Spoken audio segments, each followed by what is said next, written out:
Wake up, lad, called Farmer Finley one morning. Terrence the Tractor woke with a start. Dear me, he said. I haven't overslept, have I? Not at all, smiled the farmer. But I have some deliveries to make to the village today, and I thought you might enjoy a day out. Terence beamed broadly. Oh, thank you, sir, he cheered. That would be lovely.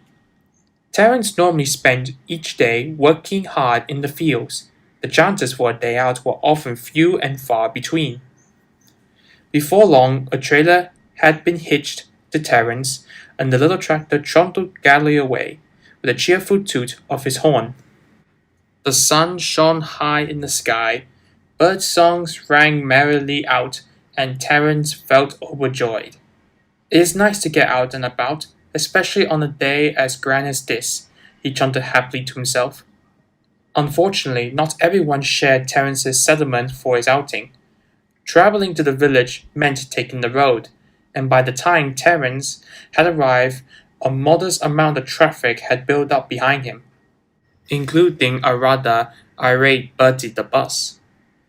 If you're going to go so slowly, stay off my road, the little bus snapped. I've been delayed by roadworks, but this too, Thomas will never let me hear the end of it.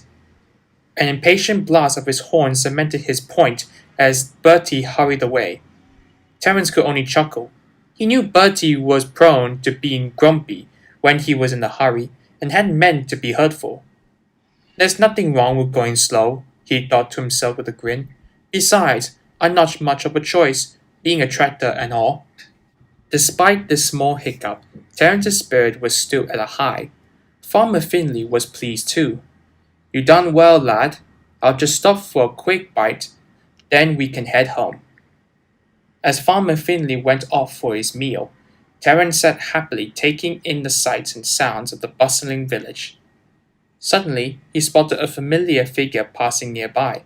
Hello, Ted, smiled Terence. Is something the matter? Farmer Ted took a deep sigh. Yes, it is, Terence, me boy. I only gone and had me chickens wander off last night. Oh dear, sympathized Terence. How awful. I got some of the beggars back, but half a dozen gone off too far for me to see, the farmer finished glumly. I'm sure you will find them again soon, replied Terence hopefully, but Farmer Ted didn't seem so optimistic, and he slipped sadly away.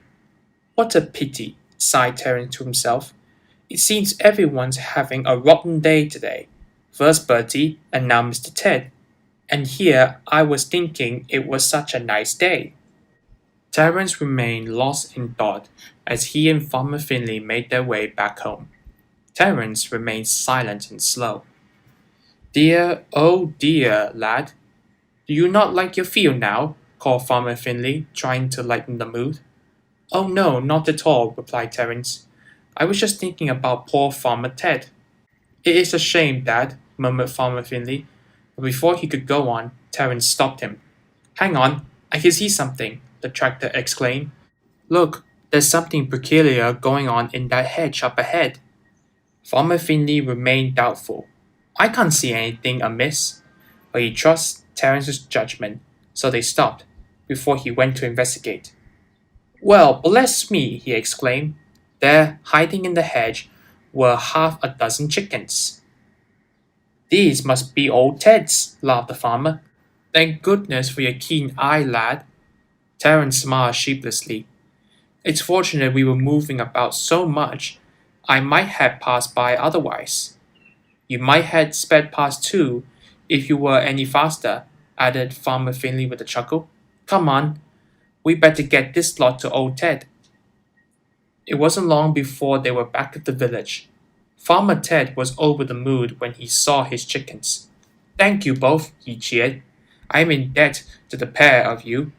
Think nothing of it, smiled Terence happily. Among all the commotion, Bertie the bus rolled to a stop nearby. Well, I never did, he murmured. You know, Bertie, sometimes it's not a bad thing to go slowly, said Terence with a wink.